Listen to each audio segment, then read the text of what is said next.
guys, how are you? Adam Markley here. Just wanted to come to you today and talk to you about something that I see pretty often amongst a lot of investors in general, especially those looking to acquire businesses. It's the comparison between buying real estate or buying a business. And I often find that real estate investors are very focused and very defensive of the opportunity they have. And just like business buyers do the exact same going the other direction. Myself, I'm an investor in both. I've invested in real estate around the world, here in the US and beyond. And I'm also a business buyer. But right now, the biggest focus I have is on buying businesses. And it all comes back to one thing: opportunity. Not only is right now one of the best opportunities to buy, we're at the forefront of the arguably greatest transfer of wealth we've ever seen with the boomer generation retiring and just a significant set of transitions where 20% or so of those retirees own a business, and they are either going to shut down, get sold, and our goal is to be the buyers, right? We want to be the ones picking up all that opportunity. And so for my money right now, my focus is on buying businesses. However, for all those who are in the real estate mindset, I just want to show you a quick example I put together. It's based on this great book, Buy Then Build by Walker Griebel. Walker decided to get into buying businesses, wrote a book of his experiences. It mirrors a lot of what Carl and I talk about all the time. And I'm just going to use an example he had in his book and show you from a numbers perspective as a real estate investor and as a business buyer, why buying a business is so much more powerful than buying real estate. And it really depends on what your interest and expertise are. But listen, there's too much opportunity for you to miss. So I'll share my screen here in a minute. But first, let me remind you, opportunity only comes to those who take action. So whether you're a real estate investor or a business buyer, neither will be successful if you don't take action. So I just encourage you guys to figure out why you want to invest and what you're investing for, and take action to actually invest. I know for many years I struggled with that, and then the switch flipped and I'm off to the races, and I'm buying as much as I can. And that doesn't mean while I'm a business buyer, I'm not going to buy real estate. Absolutely not. I actually enjoy real estate. I love it. And if I can find an opportunity to combine the two, both a business and real estate, I'm happy to explore that opportunity. But today we're really comparing if you're one or the other. So let me share my screen real quick. And again, I'm using an example. Before I do that, let me just show you here. So the basis of this, here's about engineering wealth. And you're not going to be able to see this, but this is the future financials of an example business Walker's talking about. And I'll get through some of the numbers here in a second, but I've created a comparison for a similar sized real estate investment versus a business investment. So let me share my screen real quick and show you this. All right, so what we've got here is just a quick little spreadsheet I put together. This is buying real estate versus buying a business. And what I want to focus on is I want to keep this as apples to apples as I can, right? And that really comes down to the down payment, right?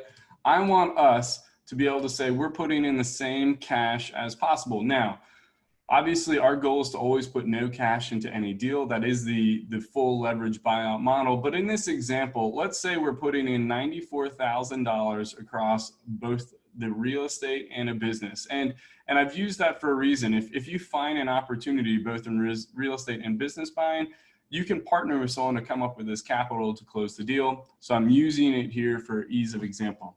So on the real estate side, this is a commercial property. I'm assuming a cap rate of 9%. For those of you who know real estate, that's a pretty high cap rate for kind of stable, secure commercial real estate. Normally you're going to see lower, maybe in the 7% range.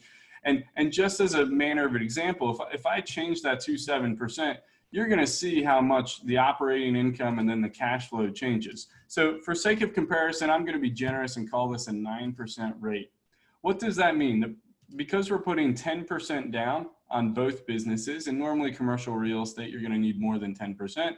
We're going to put $94,000 down on a purchase price of $940,000.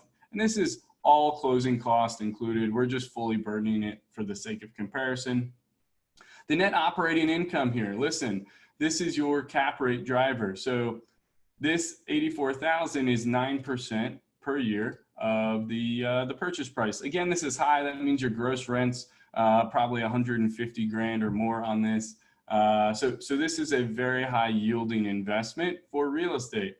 You've got monthly operating income of 7,000. You've got debt service off of the remaining balance here of nearly 838,000 or 836,000, I should say.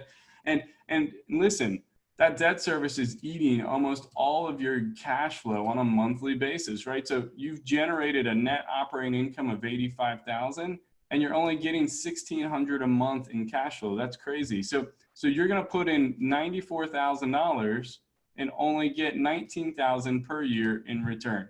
Now, I didn't specifically put in the actual percentage of return here, but if we just do simple math, we know that 19,000 into our down payment, we're going to generate roughly a 20% cash on cash yield. And what that means is the cash flow into our first down payment. Well, that's exciting, right? 20% yield, better than the stock market. That real estate seems like a great investment. Well, let's compare it to buying a business. And again, this is the example. I just pulled it straight from Walker's book, just to show and illustrate why buying a business is better than real estate, right? So this particular business, 1.4 million of revenue, seller's discretionary earnings. So this is effectively free cash flow for the seller of 210,000. It's got a purchase price of 940. I think Walker used a multiple of 3.2 plus a bunch of expenses. So that's where he came up with his purchase price. So it's got a 10% down payment of $94,000. That's great and all, but what happens with the cash flow?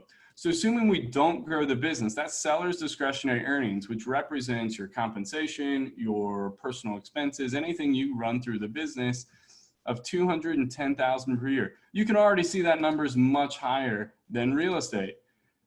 Our monthly amount 17.5, our debt service is 9,400. So on a monthly basis, we're cash flowing over $8,000 a month. And in this particular example, you can do whatever you want with that cash. You can reinvest that cash into the business to grow it. If you were to grow that seller's discretionary by 10% a year, and that's the example Walker has in his book, after 10 years, you're making 600 grand a year in seller's discretionary, which just will increase your multiple when you go to exit the business. Beyond that, you've got this free cash flow. Same situation, but you're now on an annual basis, 97,000. You already know where I'm going with this. That's 104% of your initial investment. So what that's telling me is I can put $94,000 into this business. I can use an SBA loan, which is what this example is set up for. And I can walk away earning more cash in my pocket in a single year than I put in my down payment. That means my break even, the time for me to get all of my initial investment back, is less than 12 months. And you just don't have that with the real estate. The real estate, you've got to work for 5 years before you get that money back. That's crazy. That's just not the same kind of variable returns that I'm looking for, especially when I'm investing this kind of money. So for you guys, what's important to realize is not only is the cash flow better, but then you're going to get to the exits. The way a business works is the bigger the business, the higher the multiple. If I can grow this business to be a $3 million, $4 million a year company in terms of revenue, and my earnings grow to match that, I'm talking about a business that's going to be worth a lot more than 940. You get a significantly larger lever when you go to add value in a business. So it's just really critical that you guys understand how powerful buying a business is as opposed to investing in real estate. Again, I'm a real estate investor and I'm a business investor. And I love the fact that both can generate great returns. Even 20% cash on cash is still a solid return on the real estate bucket. But for my money, and right now, I want to focus on businesses. They're going to just generate a far bigger yield and ultimately impact my personal bottom line in a way that's far better than real estate. So if you guys haven't read it, check out Buy Then Build. I know Carl did a book review on it. But the really important thing here is to understand why buying a business right now is better than buying real estate. You have far more control. You have the opportunity to grow the business in a way you can't with real estate. Yes, real estate, you can do value added repairs and maybe increase your rents by 20, 30, 40%. And yes, you're going to add to the value of that. However, it's far easier to scale that business, or even better, acquire another business that's complementary.